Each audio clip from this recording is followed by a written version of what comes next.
thank you very much. It's an honor to have President Zelensky of Ukraine, and we've been working very hard, very close. And we've actually known each other for a long time. We've been dealing with each other for a long time and very well.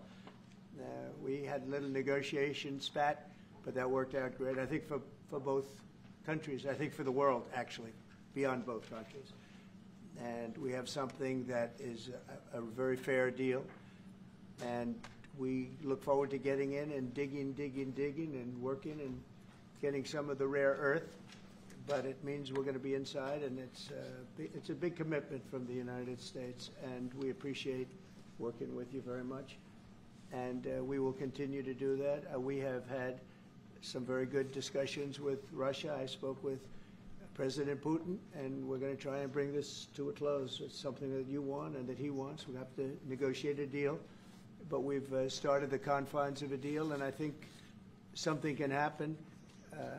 The big thing is the number of soldiers, mostly at this point, but soldiers being killed. You're losing thousands of soldiers. On both sides, we're losing a lot of soldiers, and we want to see it stop, and we want to see the money get put to different kinds of use, like rebuilding. And we're going to be working very hard, but we've had a lot of very good conversations. I will say until we came along, the Biden administration didn't speak to Russia whatsoever. They didn't speak to anybody. They just allowed this to continue. And I will say that, I'll say in front of you, you've heard me say it 1,000 times, if I were president, this war would have never happened. We would have had a deal negotiated for you without having to go through what you've gone through. But your soldiers have been unbelievably brave. We've given them great equipment, but somebody has to use the equipment. They've been unbelievably brave, and we give them great credit. This was supposed to be over very quickly, and here we are 3 years later. So I give tremendous credit to your generals and your soldiers and yourself in the sense that it's been very hard fighting, very tough fighting, great fighters. And you have to be very proud of them from that standpoint. But now we want to get it over with.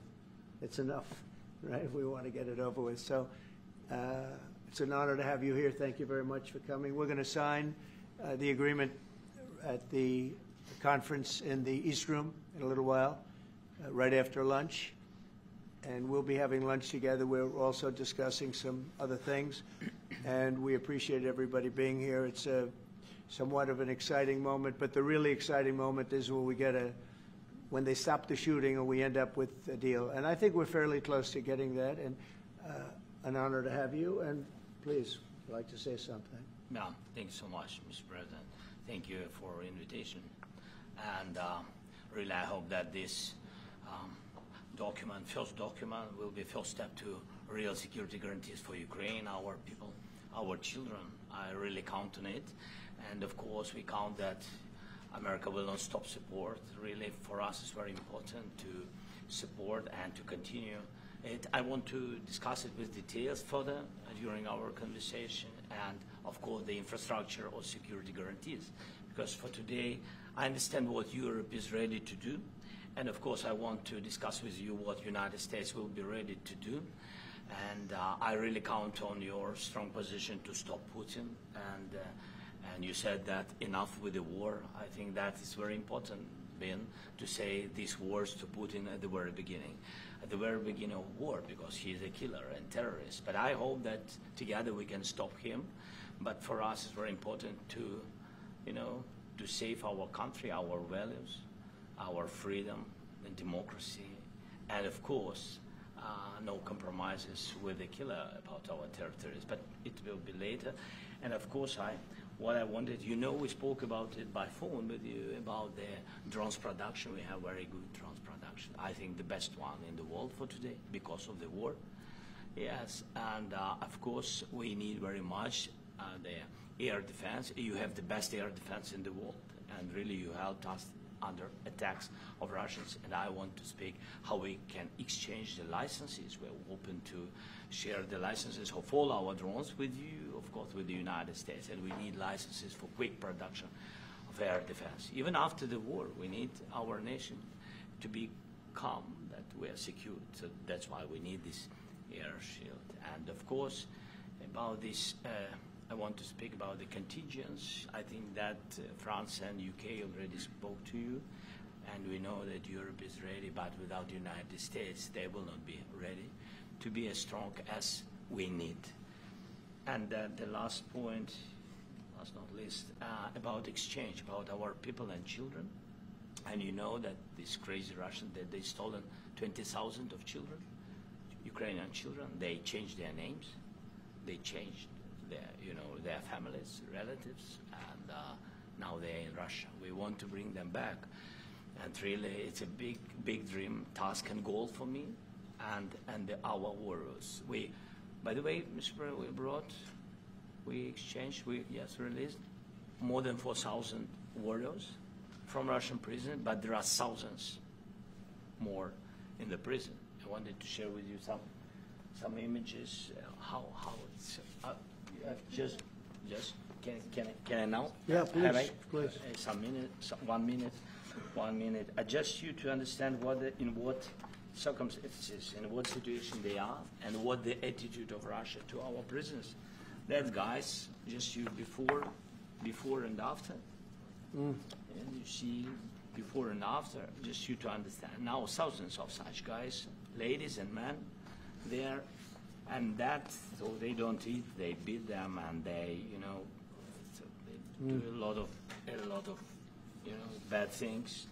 So out of, even during the war, there are rules. Everybody knows there are rules during the war. So these guys, they don't have any rules. You see that 50, 60 kilograms left, and a lot of such things. And I didn't want to show you what the changes with images of children, because I will just share with you. And, I mean, it's looking tragic. Yep, that's tough stuff. Yeah, I wanted very much to give you, and you see it. Yeah. This is pastor, by the way. They stolen pastors, because it's not Russian church. They stolen pastors and moved pastors to the prison. At the end of last year, we brought 3 pastors, and we could exchange them. And this is pastor, you see. Yeah, that's tough. Yeah. So I mean, this I wanted to show you, and this. So thank you very much. We want to get that ended, right? Yeah. Of course, we will. I think we will. And We have to, of course. do you have any questions, please? When you continue to ask you about the president, Go ahead, please. thank you, Mr. President.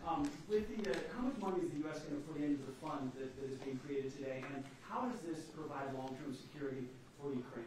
Well, we don't know exactly how much, because we're going to be putting some money in a fund that we're going to get from the raw earth that we're going to be taking and sharing in terms of revenue. So it's going to be a lot of money will be made from the sale and from the use of raw earth. And as you know, our country doesn't have much raw earth. We have a lot of oil and gas, but we don't have a lot of the raw earth.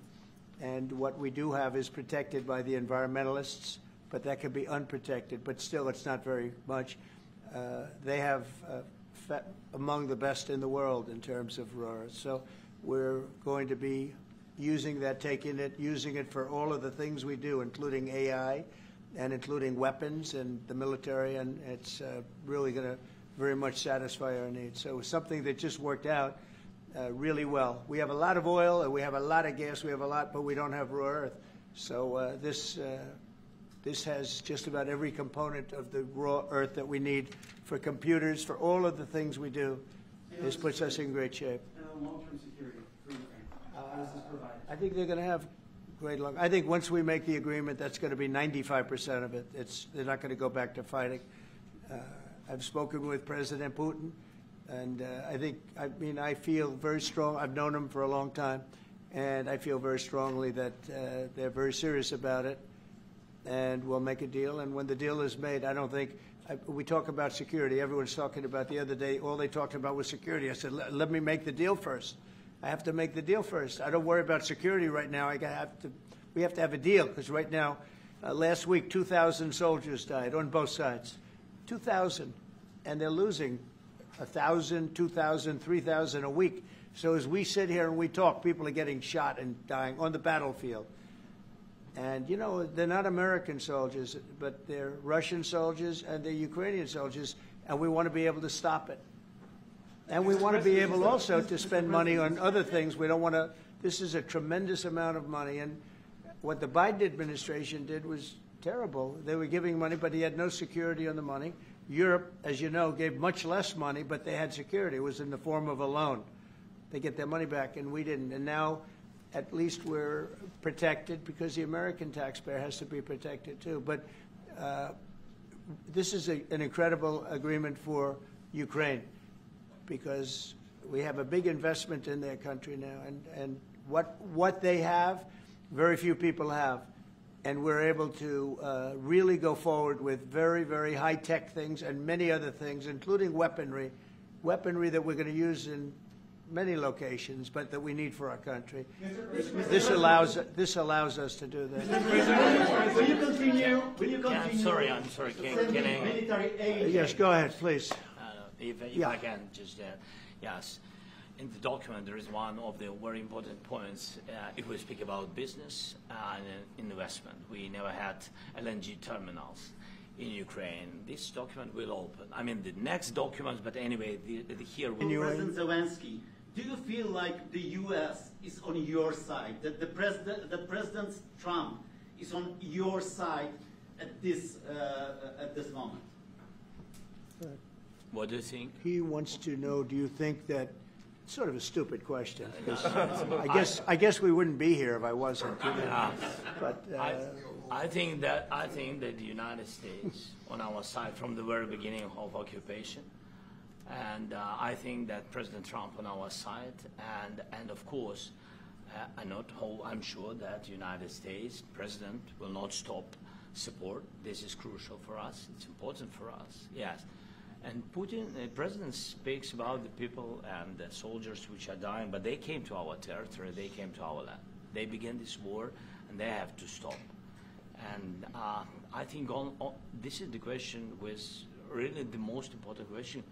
Can President Trump, I hope yes, with some other allies, to stop Putin, withdraw these enemies, our enemy, withdraw these troops from our land? And I think that you asked about the history. I think that if President, or when, he will stop Putin, if President Trump will bring peace to our country, I think he will be on this wall. we've had very, very good talks. What about military aid to Ukraine? President Zelensky just said that there'd be no compromises with Vladimir Putin. I just wanted to ask both of you. Firstly, are there compromises that you think that President Zelensky is going to have to make? And President Zelensky, is there anything that you think that you may be able to offer or bring to the table, for example, elections? Thank you. I think you're going to have to always make compromises. You can't do any deals without compromises. So certainly he's going to have to make some compromises, but hopefully they won't be as big as some people think you're going to have to make. That's all. It's all we can do. I'm here as an arbitrator, as a mediator to a certain extent between two parties that have been very hostile. To put it mildly, they've been very hostile. There's been a vicious war. There's been a vicious war. You know, it's a very level battlefield, and those bullets go out, and as I've said many times, we were talking about it with Pete, many times the only thing stopping those bullets is a human body. And in the case we're talking about, generally young human bodies are stopping a lot of bullets. It's dead level. That's why it's great farmland. It's great land. It's great farmland, but there's very little protection against the bullets that are being, and other things that are being shot. So all I can do is see if I can get everybody at the table and get an agreement. And I think we're going to end up with an agreement. Otherwise, I wouldn't probably be even here today. Mr. President, I've got two questions for you. Do you think ultimately your legacy will be the peacemaker and not the president that led this country into another war and ended foreign wars? And I've got a question. I hope it will. I mean, I hope I'm going to be remembered as a peacemaker. This would be a great thing if we could do this. I'm doing this to save lives more than anything else. Second is to save a lot of money, but I consider that to be far less important. So I hope I'm going to, thank you, Brian, for that question. It was a nice question. I hope I'll be known and recognized as a peacemaker. This would be a great thing to solve. This is a very dangerous situation. You know, this could lead to a third world war. This was headed in the wrong direction. If this election were lost, if we didn't win this election, and by the way, we won it by a lot. That was a mandate. We won every swing state. We won the popular vote by millions and millions of votes. We won everything. The districts, you look at the areas of red, take a look at a map. This was a big mandate, and this was one of the things. I said, we're going to get this thing settled. If we didn't win, I think this could have very well ended up in a third world war, and that would not have been a good situation. What was your second question? My second question for President Zelensky. Yeah. Why don't you wear a suit? Why? Why don't you wear a suit? You're the highest level in this country's office, and you refuse to wear a suit. Just want to see, do you own a suit? Yeah, you have problems. A lot of Americans have problems with you not Really? respecting I don't have the such. office. I will wear a costume after this war will finish. Okay. Yes, maybe one, Maybe something like like this. yours. Yes, That'd be great. maybe something better. I don't know. We will see. Maybe something cheaper then. Yeah. Thank you. Thank you. Thank you. Thank you, President Trump. You said yesterday. Are you going to send more arms to Ukraine in case there's no peace? Yeah, we're going to have arms to Ukraine, yeah, sure. Hopefully I won't have to send very much because hopefully we're going to have it finished. We're looking forward to finishing this quickly. We're not looking forward to sending a lot of arms. We're looking forward to getting the war finished so we can do other things. But we very much appreciate the agreement because we needed what they had, and we're treating, you know, our country is now treated fairly. Biden didn't do that. He didn't know what the hell he was doing. This should have never happened. This should have never started. But, you know, sure, the answer is yes, but hopefully we won't have to send much because I'm looking forward to getting it done quickly, very quickly. Does that still provide security guarantees, Mr. President?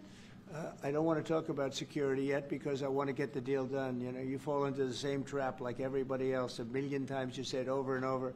I want to get the deal done. Security is so easy. That's about 2% of the problem. I'm not worried about security. I'm worried about getting the deal done. The security is the easy part. Security is very nice. Everybody stops shooting. And now will Europe put people there? I know France is going to. I know the UK is going to. I know other countries are going to, and they happen to be right next door. We haven't committed, but we could conceivably. You know, we have security in a different form. We'll have workers there digging, taking the raw earth so that we can create a lot of great product in this country. So in that sense, you have something. But we haven't determined that yet. I will say, in speaking to France and in speaking to, and they were here, as you know, last week and just the other day, they have committed to a lot of security. I don't think you're going to need much security. I think once this deal gets done, it's over. Russia's not going to want to go back, and nobody's going to want to go back. When this deal ends, I really believe this deal is going to be over. Question? Yeah, please go ahead. Thank you. Go ahead, please. Thank you so yeah. much. Mr. President, thank you. Thank you. Macron and Keir Starmer at the White House this past week, both of whom praised your courage and conviction to lead the pathway towards peace. Yes. Part of that involved, though, re-engaging with Russia in diplomatic relations, something that previous leaders lacked the conviction to do so. What gave you the moral courage and conviction to step forward and lead that? Well, I love this guy. Who are you with? One American News, sir. Well, that's why I like him. One American News does a great job. I like the question. I think it's a very good question. It's a pathway to peace. It's a pathway to getting something solved. And I feel that as the head of this country, I have an obligation to do that. Plus, you know, we're very much involved. We got involved. It's too bad we got involved because there should have been no involvement because there should have been no war. And there shouldn't have been October 7th. That would have never happened. As you know, Iran was broke. They had no money to give to Hezbollah. They had no money to give to Hamas. They were stone cold broke. And then under Biden, they became rich as hell. They went from no money to $300 billion in a period of 4 years. And they gave a lot of that money away, and you see what happened. And that's a real mess also that we hope to be able to solve. But, no, I appreciate your question very much. I feel I have an obligation to try and do something to stop the death. If I can answer, yes, if I can answer, Please, sorry, go ahead. please. And I do like your clothing, but Yeah, really? even though I think he's a great guy, by the way. But I don't know if you two like each other, but you know what? I think No, he's no, dressed. I think he's why? dressed I like beautifully. this guy. I don't know I think him. he's dressed beautifully. So I have more serious things than answer on such That's questions. true. That's a I will good- answer on more serious That's a good questions if statement. I can. Yeah, that's good. Yeah, so please, about security guarantees and about just ceasefire. We can't just speak about ceasefire and speak. It will not work. Just ceasefire will never work because I'm like a president. I have this experience, and not only me. Ukraine before my presidency, from the 2014, Putin broken 25 times. 25 times he broken his own signature. 25 times he broken ceasefire. But he never broke to me. He never broke to me. No, you were the president.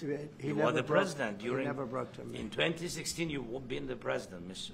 President. You've been the president, but he had, of course, not with you, but he had during those periods. He had conversations with our side, and we had Normandy format. You know, the France, Germany, Ukraine, and Russia, and he broken 25 times. That's why we will never accept just ceasefire. It will not work without security guarantees.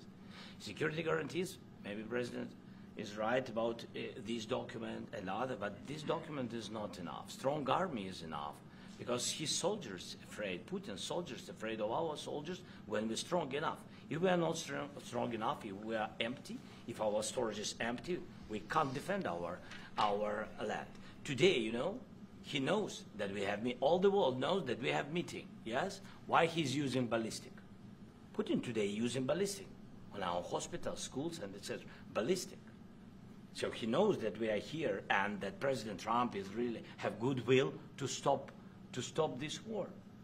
And you hear now the president. So why he's using? So he doesn't want to stop. He doesn't want. But I hope that we will do it. Really, we'll do it. Security, when we speak about security guarantees, when the Europeans are ready for contingents, they need USA backstop. If there will not be United States, we will never have any contingents, strong contingents from the Europeans, because they don't want to divide alliance, connection between the United States as the main and strongest ally and Europeans. And this is crucial, this is important. That's what we want to speak about very much. This is very important. And air defense. So air defense, really, we have big deficit with all these systems, and we need to provide this. We need it very much. Otherwise, Putin will never stop, and will go further and further. He doesn't want. He hates us. You know, it's not about me. He hates Ukrainians. He thinks that we are not a nation. He thinks, and he shares these thoughts. I think maybe with your team also. I don't know, but with all the Europeans, in media, official and not, he always said that there is no such country, such nation, such language, and such life like Ukrainian. No, he really doesn't respect all the Ukrainians, and he wants to destroy us. And you are right, Mr. President. That's 2%. This document, maybe other documents, it's a very good start, very good, but it will not enough to stop this person. Should Russia pay to Mr. President, may I have one more question, please? Yeah, go ahead. I asked President They have to Zelensky pay. this question. You This didn't is like the rule. because- This is the rule of the because I- war. This is the rule of the war. During all the centuries, all the history, this is the rule of the war. Who began, those pay. This is the rule. Putin began this war. He has to pay all money for innovation. He has to pay. Of course, some Russian assets, what we have in Europe, about 300 billion, we can use them. We can use for innovation and buy military support from the United States also. We can do it, but it's not enough. It's not enough. President, I asked this question that you didn't like because I wanted to know. Go ahead, please. Wait 1 second. I asked this question that you didn't like because I wanted to know if you want to position yourself in the middle between Russia and Yes, Ukraine, I or do. on the Ukraine side. No, I'm in the middle. I want to solve this thing. I'm for both. I want to get it solved. And it's wonderful to speak badly about somebody else, but I want to get it solved. If we can solve it, great. If we can't solve it, they're going to have to fight it out, and who knows what's going to happen. But I want to see it get solved. May I follow up? One more question about U.S. troops in Europe. After Russian invasion of Ukraine, your predecessor sent additional troops to Eastern Europe, including Poland, my country. Yeah. Are you committed to keeping these troops on the eastern flank of NATO in the future? I'm very committed to Poland. I think Poland has really stepped up and done a great job for NATO. They, as you know, they paid more than they had to. They are one of the finest groups of people I've ever known. I'm very committed to Poland. What about Baltics? Poland's in a tough neighborhood, you know. What about the Baltics? The Baltics, they got a lot of, it's a tough neighborhood too, but we're committed. We're going to be very committed, and we're committed to NATO. But NATO has to step up, and the Europeans have to step up more than they have. And I want to see them equalize, because they are in for far less than we're in, and they should be at least equal. You understand that? Why is the United States, we have an ocean in between, why is the United States in for so much more money and other things as Europe? With that being said, and as you said, they've also been obviously very helpful. But we have put in far more than they have, and I think they should equalize. Yeah, please, go ahead. About the agreement again today, what changed between the first time that Secretary Bessent gave President Zelensky the agreement and today for the signing? We made a deal. So What was the I'm just, deciding factor? I'm a business person. We made a deal. That's what changed. I didn't think we were going to make a deal, and we ended up making the deal. So that changed. You know? Mr. President, what and how do you envision a trilateral summit with President Zelensky and? I don't know, but it's, well, they don't like each other. I can tell you that. Okay, they do not like each other. This is not a love match, and it's unfortunate. That's why you're in this situation. The United States should not have allowed this to happen, okay? The United States, run by a man that didn't know much, I'm going to be very nice, run by an incompetent person, very incompetent person, should never have allowed this to happen. I've stopped wars. I've stopped many wars. My people will tell you, I stopped wars that nobody ever heard about. I stopped wars before they ever started. You can look at some of, I could give you a lot of nations that would tell you right now they were probably going to war. I could tell you right now there's a nation thinking about going to war on something that nobody in this room has ever even heard about. Two smaller nations, but big, still big. And I think I've stopped it. But this should have never happened. Mr. President, sorry, just a second. About any negotiations. First of all, I want really to tell you, and I think that everybody understands, that Ukraine, more than Ukrainians, nobody wants to stop this war. But at the future, any negotiations, it's understandable that two sides of the war, not Russia and the United States, because this is not the war between Russia and the United States. This is a war of Russia against Ukraine and Ukrainian people. So these two sides will be at the anyway will be at the negotiation table. Then, of course, United States, like the strongest partner of the Ukraine, and of course Europe. I think Europe is very important. I want to speak about it with the president. Yes, Europe is very important for us because we really defend Europe for today. All Europeans really recognize that we are defending the line, and they have real life, and our people are dying. That's why they helped us. And also, it's about the NATO. Yes, between, like the president said, you have big, nice ocean. Yes, between us. But if we will not stay, Russia will go further to Baltics and to Poland, by the way. But first to the Baltics. It's understandable for them because they've been in the USSR. You know, they've been one of the republics of the USSR, and Putin wants to bring them back to his empire. It's a fact. And when he will go there, if we will not stay, you will fight. Your American soldiers, it doesn't matter, do you have ocean or not, your soldiers will fight. Mr. President, would you be willing to visit Ukraine, maybe Kyiv or Odessa, which is known to be a 30-year-old Black Sea? It was my question. Yeah. I don't want to talk about Odessa now. Let's not talk about Odessa. I want to talk about making a deal, getting peace. We don't have to talk about Odessa, but a lot of cities have been destroyed. There are a lot of cities that are not recognizable. There's not a building standing. No, and you, a lot of things have Mr. to President, happen. you have to come and to look. No. We have very good cities. Yes, a lot of things have been destroyed, but mostly cities alive, and people work, and children go to school. Sometimes it's very difficult. Sometimes closer to front line, children have to go to underground schools or online, but we live. Ukraine is fighting, and Ukraine lives. This is very important. And maybe it's Putin is sharing this information that he destroyed us. No, he lost 700,000 people, 700,000 soldiers. He lost everything. Yes. So. Mr. Mr. President, when did President, you last speak one more. with I mentioned No, Mr. no. President, thank you. Please, Mr. go ahead. President, when did you last speak with President Putin, and what did he say that A couple of days ago. And what did he tell you that gave you the assurance that he wanted peace? Well, that's what I do. My whole life is deals. I know pretty good. And I've known him for a long time. I've dealt with him for a long time. He had to suffer through the Russia hoax. You know, Russia was a hoax. It was all Biden. It was nothing to do with him. So he had to suffer through that, and he was able to do that. I think that he wants to make a deal, and he'd like to see it end. That's all I do. That's what I do. My whole life, that's what I do is make deals. And I'm in the middle of a mess because this is a real mess. It's a very dangerous one. If this doesn't get solved now, it's not going to get solved for a long time. So I hope we're going to get it solved. In the back, please. Thank you, Mr. President. Prime Minister Starmer claimed repeatedly that his government believes in free speech and was not engaged in censorship.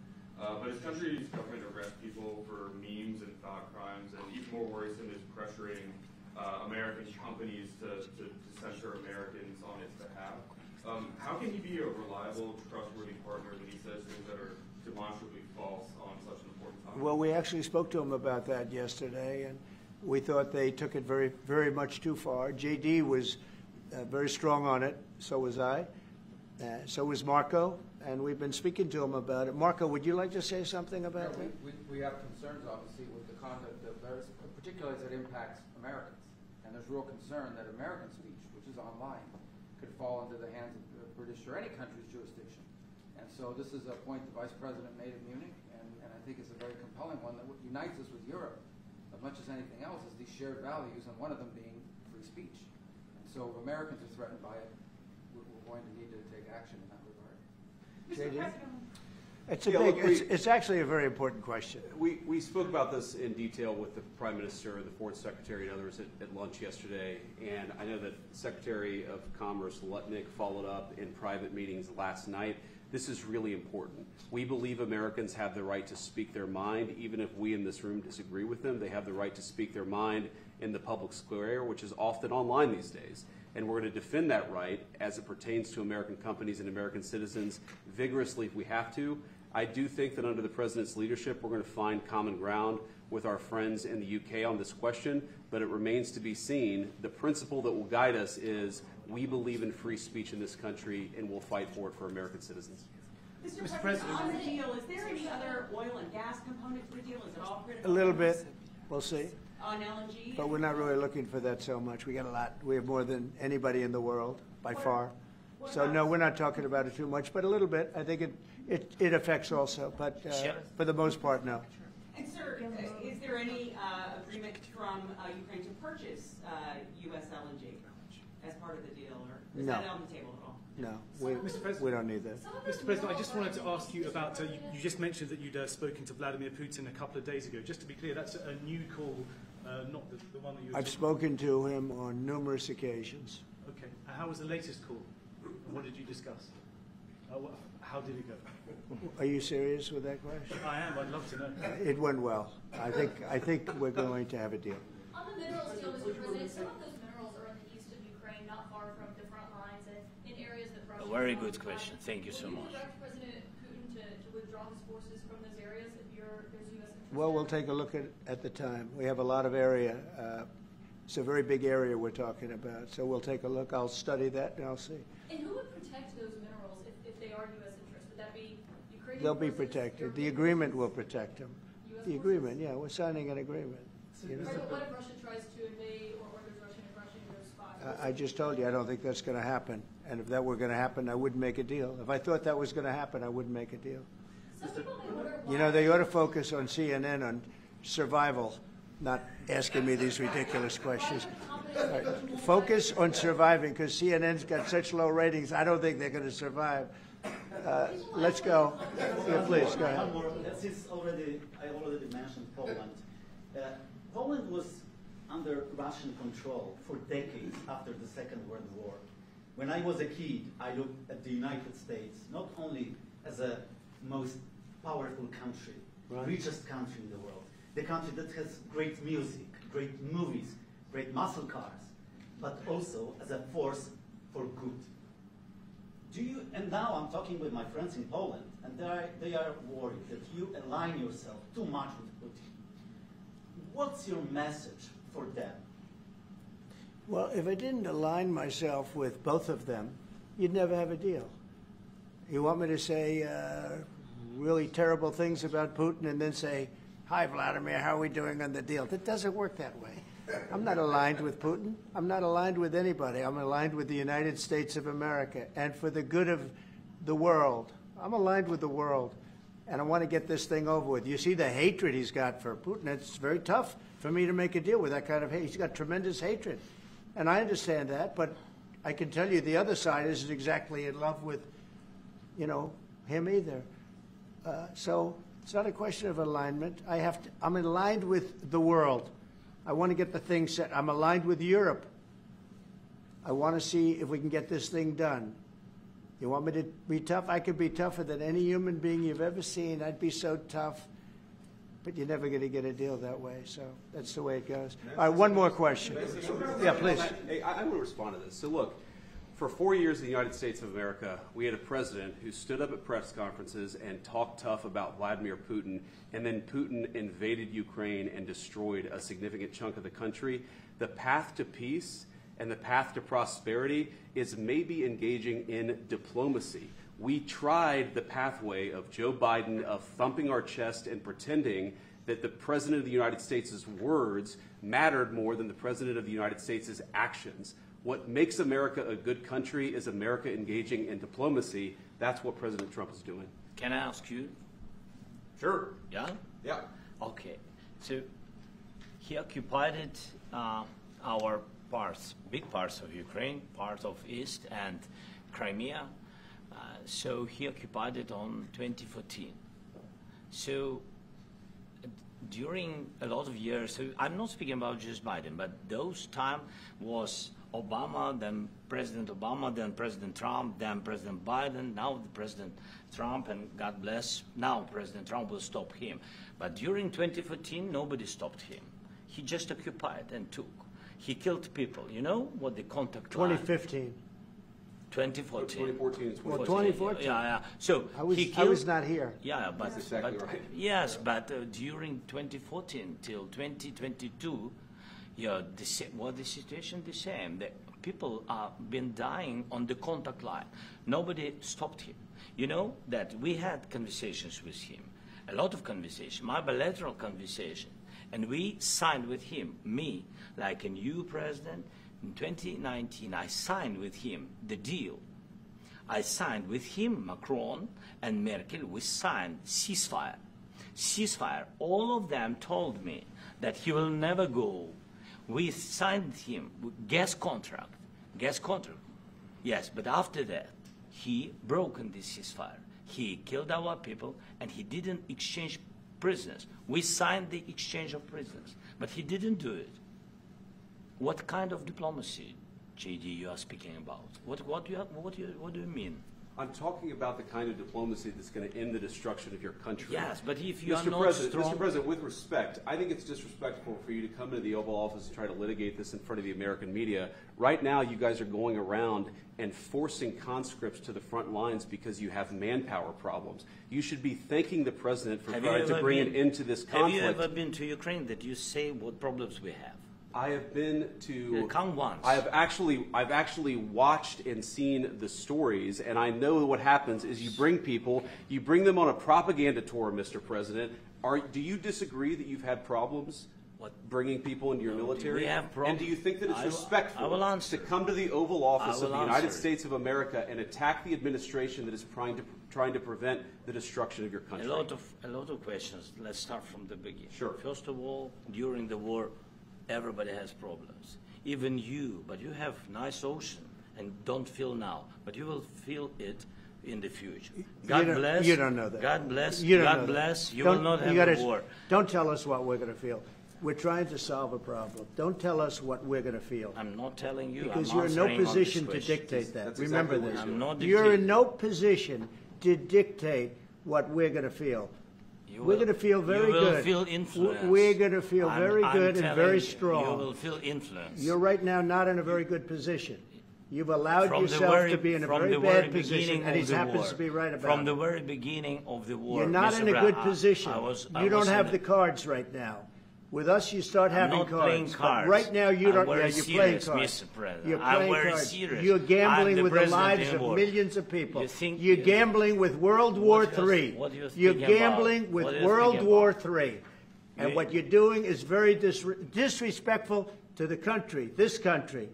It's with back all to you. respect to your Far country. more than a lot of people said they respect. should have. Have you said thank you once? A lot of times. No, in this Even entire today. meeting, you said thank you. Even today. You went to Pennsylvania and campaigned for the opposition in October. Offer some words of appreciation for the United States of America and the president who's trying to save your country. Please, you think that if you will speak very loudly about the war, you He's can... not speaking loudly. He's not speaking loudly. Your country is in big trouble. Can I Wait a answer? minute. No. You've done a lot of talking. Your country is in big trouble. I know. You're not winning. I know. You're not winning this. You have a damn good chance of coming out okay because of us. Mr. President, we are staying in our country, staying strong from the very beginning of the war. We've been alone, and we are thankful. I said thanks you haven't in been this alone. cabinet, You and haven't not been only alone. in this cabinet. We gave you, through I this said stupid president, $350 billion. You voted we gave for you your military president. equipment, You and you voted men for are your brave, president. but they had to use our military. What about if you didn't have You our invited military me- equipment, You invited if me you to didn't speak. have our military equipment, this war would have been over in 2 weeks. In 3 okay? days, I heard it from Putin. In 3 days. This is something Maybe new. less. In 2 weeks. Of course, yes. It's going to be a very hard thing to do business like this, I tell you. Just say thank you. I said a lot of times thank you to American people. Except that there are disagreements, and let's go litigate those disagreements rather than trying to fight it out in the American media when you're wrong. We know that you're wrong. But you see, I think it's good for the American people to see what's going on over here. I think it's very important. That's why I kept this going so long. You have to be thankful. You don't have the cards. Thankful. You're buried there. Your people are dying. I can tell you You're again, running I low know. on soldiers. Don't- Listen, please, you're running Mr. low on President. soldiers. It would be a damn good thing. Mr. And then President. then you tell us, I don't want a ceasefire. I don't want a ceasefire. I want to go, and I wanted this. Look, if you could get a ceasefire right now, I tell you, you take it so the bullets stop flying and your men stop getting killed. Of course, we want to stop the war. But you're saying you don't want a ceasefire. But I said to you, I want a ceasefire. with guarantees. Because you'll get a ceasefire faster than an agreement. Ask our people about ceasefire, what they think. That wasn't it doesn't with matter me. for you what that what wasn't this with me. nation- it That was wasn't with you. a guy named Biden, who was not a smart person. But this That is was your, with, this that was is with your Obama. president. It was your president. Excuse me. That was with Obama, who gave you sheets, and I gave you javelins. Yes. I gave you the javelins to take out all those tanks. Obama gave you sheets. In fact, the statement is Obama gave sheets and Trump gave javelins. You got to be more thankful, because let me tell you, you don't have the cards. With us, you have the cards. But without us, you don't have any cards. One more question to Mr. Vice President. I'm sorry. It's going to be a tough deal to make, because the attitudes have to change. What if Russia breaks ceasefire? What if Russia breaks peace talks? What do you do then? I understand that it's a heated conversation right now. What are you saying? She's asking, what if Russia breaks the ceasefire? What if anything? What if a bomb drops on your head right now? Okay? What if they broke it? I don't know. They broke it with Biden, because Biden, they didn't respect him. They didn't respect Obama. They respect me. But Let me tell you, Putin went through a hell of a lot with me. He went through a phony witch hunt where they used him and Russia.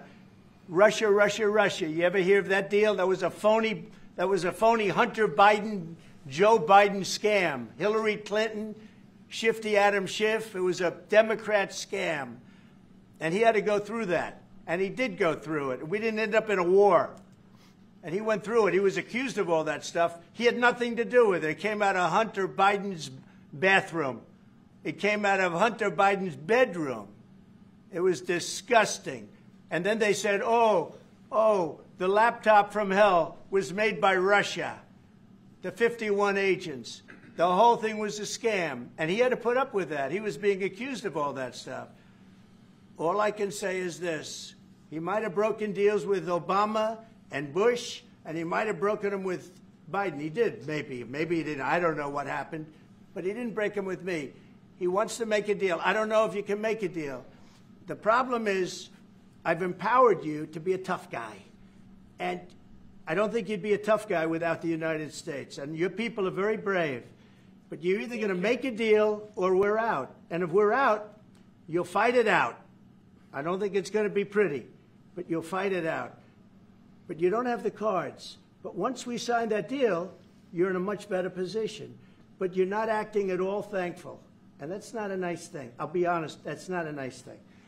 All right, I think we've seen enough. What do you think? Huh?